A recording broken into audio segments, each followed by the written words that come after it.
और उत्तर प्रदेश के पूर्व मुख्यमंत्री और समाजवादी पार्टी के राष्ट्रीय अध्यक्ष अखिलेश यादव बिरसा मुंडा एयरपोर्ट पर लखनऊ से विशेष विमान से पहुंचे।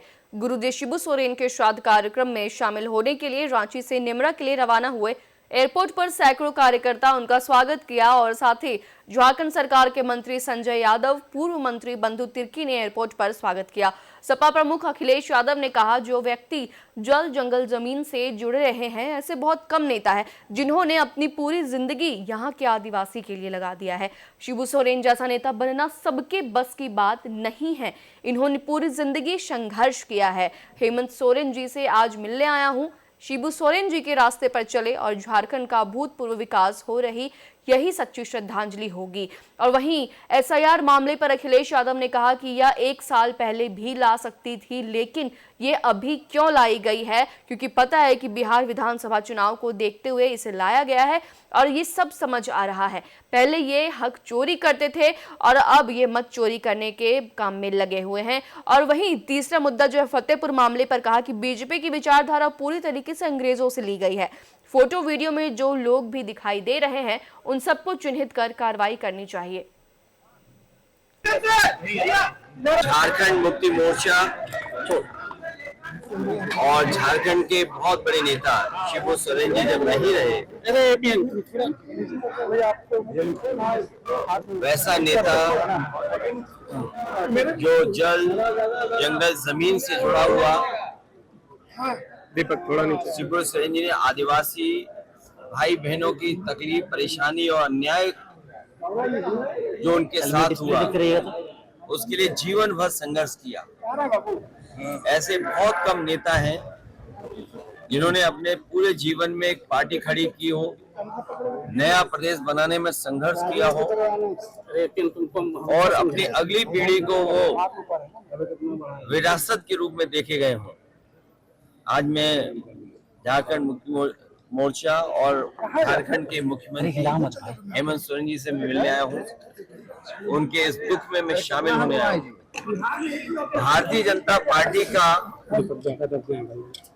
सबसे बड़ा काम है साजिश करना, षड्यंत्र करना। और जब बुनियादी सवालों के जवाब आपके पास नहीं है तो चुनाव में किस तरीके से षड्यंत्र करें, चुनाव में कैसे हेराफेरी करें। अगर एसआईआर की बात थी तो ये 1 साल पहले भी लाई जा सकती थी, प्रदेश में समय भी मिल सकता था, लेकिन जानबूझ करके जब उन्हें पता है कि बिहार की जनता उनके खिलाफ है, तो एसआईआर के बहाने ये बड़े पैमाने पर वोट काटना चाहते हैं। और जो आज एफिडेविट मांग रहे हैं कांग्रेस पार्टी के नेता राहुल गांधी जी से, समाजवादी पार्टी ने लगभग 2 साल पहले 18,000 वोट ऐसे जो डिलीट किए गए थे, जो 2019 में वोट जिन्होंने डाला था, 2022 में जब चुनाव में गए तो वो डिलीट हो रहे। उसकी हमने एफिडेविट के साथ जानकारी दी और शिकायत दी। अभी भी एक भी अधिकारी के खिलाफ कार्रवाई नहीं। अगर एक भी जिलाधिकारी या वरिष्ठ अधिकारी के खिलाफ कार्रवाई हो जाएगी तो किसी भी नागरिक का वोट नहीं काटा जाएगा। ये हकमारी तो करते ही थे, ये भारतीय जनता पार्टी के लोग हकमारी तो करते ही हैं, लेकिन अब मतमारी भी कर रहे हैं, जो मतदान का अधिकार है वो भी छीनना चाहते हैं। ये फतेहपुर में जो कुछ हुआ है वो दुर्भाग्यपूर्ण है।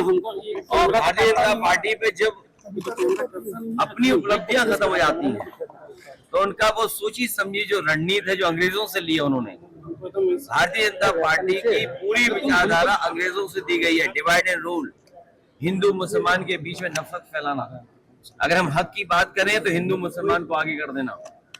ये जिस तरह का काम हुआ है फतेहपुर में, सरकार को उन दोषी लोगों के खिलाफ कार्रवाई करनी चाहिए। जितने लोग वीडियो विजुअल्स में दिखाई दे रहे हैं उन सबको जेल भेजना चाहिए। और अगर जिलाधिकारी और पुलिस विभाग वहां का नहीं भेजा है तो कहीं ना कहीं सरकार को ये निर्णय लेना चाहिए कि वो अधिकारी रहने लायक नहीं है, उन्हीं के कारण वो घटना हुई है।